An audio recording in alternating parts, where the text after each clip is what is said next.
Bom dia, a paz esteja com todos, amados irmãos. Albert aqui, hoje eu quero trazer um ensinamento para você sobre 5 passos para ter intimidade com Deus. E antes da gente entrar neste assunto, eu só queria ressaltar para você que é importante você entender como ter intimidade com o Pai, porque como que você vai seguir e aplicar as coisas se você não tem um relacionamento e não tem esse apreço, né, em ter este relacionamento. É como se fôssemos, na verdade somos, né, a noiva que espera o noivo e que essa noiva não tá nem aí para esse noivo, né? Ela tá na vida dela das baladas, na vida dela normal, tanto faz se o noivo vem, se não vem, né? E talvez você não saiba, mas a história bíblica, né, toda relatada como ela é, né, que traz ali o contexto histórico, é muito fascinante quando você entende que no passado, lá no Velho Testamento, lá no povo judeu, quando uma noiva era escolhida, né, para um rapaz, para um noivo, esse rapaz ele ia na casa dessa noiva no dia de fazer o pagamento do dote e ali ele reservava, né, vamos dizer assim, entre aspas, ele comprava a sua esposa, né, e ela ficava com a candeia do quarto dela acesa, né? Então as pessoas passavam e se alegravam porque tinha uma noiva ali. E essa noiva ela já ficava pronta, sabe? Ela estava sempre arrumada, porque ela não sabia a partir da data do pagamento quando esse noivo voltaria, porque quando ele voltasse já seria para levar ela embora. Tá? Então aí ela seguiria com ele. Isso poderia ser de noite, de madrugada, de manhã. Ela estava lá adornada, linda, esperando por esse noivo. E nós somos essa noiva hoje, mas a gente não está esperando, né? Eu sei que quando a gente é noiva, a gente não pensa em ter intimidade carnal, não é? Mas aqui na palavra de Deus, a intimidade que nós vamos ter é de buscar o conhecimento desse noivo, né? De entender quem ele é, porque nós já temos hoje o acesso, o preço já foi pago e nós estamos esperando. Enquanto esperamos, o que nós podemos fazer? Descobrir o que o nosso noivo gosta, o que nós podemos fazer para que esse relacionamento seja eterno, não é? Então, assim, parafraseando para que fique fácil o nosso entendimento, tá? Então, a gente vai precisar de uma Bíblia para poder seguirmos com esse conhecimento de hoje. E, sem mais demora, vamos começar então. Eu peço ao Espírito Santo que esteja conosco aqui agora, Pai, em nome do Senhor Jesus. Abre nosso conhecimento, fala comigo assim como fala com cada irmão que está aqui ouvindo agora esta aula, Pai, porque como é prazeroso nós termos esse conhecimento como importante. Eu sei que a tua palavra diz que conforme a gente conhece, também seremos cobrados. Mas a tua palavra também diz que por falta do conhecimento nós pecamos. Então, temos que conhecer. Amém, irmãos? Então, pega a tua espada na mão. Tem vários versículos, mas eu vou adentrar somente em 5 para que o nosso vídeo não fique muito longe. Amém? Muito longo, né? Não muito longe.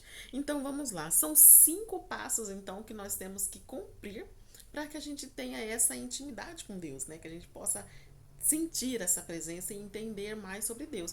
E eu vou começar de trás para frente. Então, em quinto lugar, temos viver em comunidade, né? Então, eu separei aqui o versículo. Eu tô com um monte de ferramenta aqui, né? E deixa eu ver se eu consigo usar aqui para eu não ter que ficar virando pro lado de lá. Mas acho que não, por causa do microfone. Vou ter que ficar aqui mesmo. Então eu vou sair um pouco às vezes da tela aqui, tá bom? Então aqui, ó, em primeira João, primeira carta de João, tá bom? Lá no finalzinho da Bíblia, do capítulo 5 no verso. Deixa eu ver aqui. Primeira João. Não, é 4 gente. No capítulo 4 verso 20. E se alguém diz eu amo a Deus e aborrece a seu irmão, é mentiroso. Então, aqui o que, que ele está dizendo? Que eu vivo em comunhão. Isso tem lá em Salmo 133 também, que fala o quão bom e suave que os irmãos vivem em comunhão. Então, Deus tem prazer de estarmos unidos, de estarmos juntos. Até tem uma passagem lá da Torre de Babel que Deus desce, ele desce lá do céu, o próprio Deus, eu me arrepia. Ele desce do céu e ele vê o povo fazendo aquela construção enorme e ele fala: bem sei que os homens podem tudo quando estão unidos. E aí ele vai e espalha eles pela terra, né? Mas ali o que, que é importante? Em 2 Crônicas também 7,14 fala que quando o povo se une e ora, então o Senhor ouve do céu, sara a terra, perdoa o pecado. Então a gente vê assim como é poderoso estarmos unidos na mesma visão. Então hoje você pode ver muitas igrejas e o que faz elas funcionarem? É aquela unidade que eles têm, porque eles estão partilhando da mesma visão. Mas é importante a gente entender a Bíblia para ver se eu estou no lugar certo que faz parte com aquilo que é a minha visão, aquilo que eu acredito, aquilo que eu discerno bem. Então, por isso que tem essa divisão de igrejas, né? Não é que estão erradas, né? Cada uma tem as suas particularidades. Eu até hoje acho que se juntar todas é que a gente vai ter a igreja mais próxima daquela que reflete mesmo o que é a palavra de Deus, porque cada uma tem um ponto bom, mas todas têm ali pontos que precisam ser averiguados, né? Porque a gente acaba, não podemos criar uma facção, uma divisão. Temos apenas que entender, aquele irmão é mais pacatinho, gosta de uma igreja mais tradicional, esse de uma mais pentecostal, e a gente não incitar o ódio, mas incitarmos a paz e quem está mais próximo de Deus, né?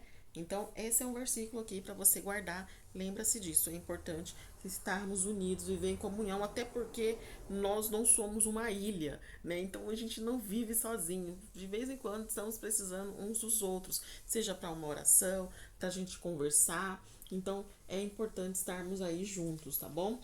Beleza? Deixa eu vir aqui. Agora, o nosso segundo tópico é ter um coração grato.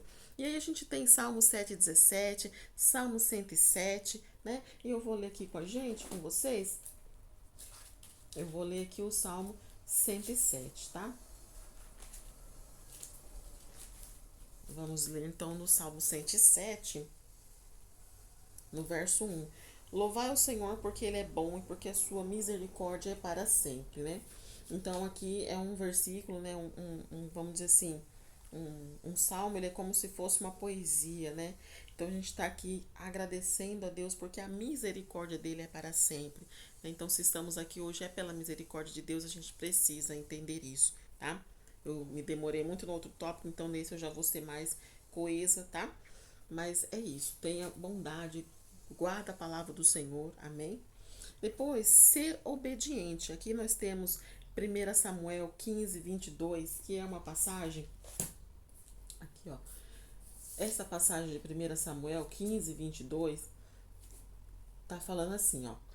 Tenha o Senhor, porventura, tanto contentamento em holocaustos e sacrifícios, como em que se obedeça a palavra do Senhor.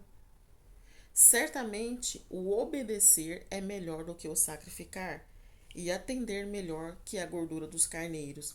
Então, essa passagem em Samuel, a gente vê aqui muito, essa passagem aqui, na verdade, está falando aqui com Saul, né? Por quê? Porque Saul recebeu um ordenado de Deus, ele ia, né, para uma guerra, para uma batalha, e não era para ele pegar os despojos, era para ele liquidar todo o povo, mulher, criança, homem, todo mundo, que era um povo que estava fora do contexto de Deus, não era um povo de Deus, não queriam, né, ser de Deus, né? E estavam ali e acabar tornando impuras as coisas de Deus, não é? Então, Samuel vem, que ele era o profeta da época, e ele fala para Saul: Deus vai te dar a guerra, mas você não pode pegar nada de lá, né? Que tinha-se esse costume de pegar os despojos, né? E aproveitar e fazer até o crescimento do patrimônio deles, né? Mas o abençoado vai lá e não faz o que Deus pediu. Ele desobedece. E aí, aqui Samuel tá falando. Porque as pessoas tinham o costume de fazer os holocaustos, os sacrifícios para agradar a Deus e remissão de pecados. Porém, o mais importante que Deus pediu para ele era para ele obedecer. E aí ele não obedeceu. Então fica com essa palavra no teu coração. Obedeça. A partir daqui, que isso tá em Samuel, que bem no comecinho, né? Samuel 15, 22. Daqui em diante, Saul foi rejeitado por Deus. E ele perdeu ali a sua coroa, né? E Deus ali levantou depois Davi para substituir o reino. Então, quando nós desobedecemos a Deus, ele se afasta de nós.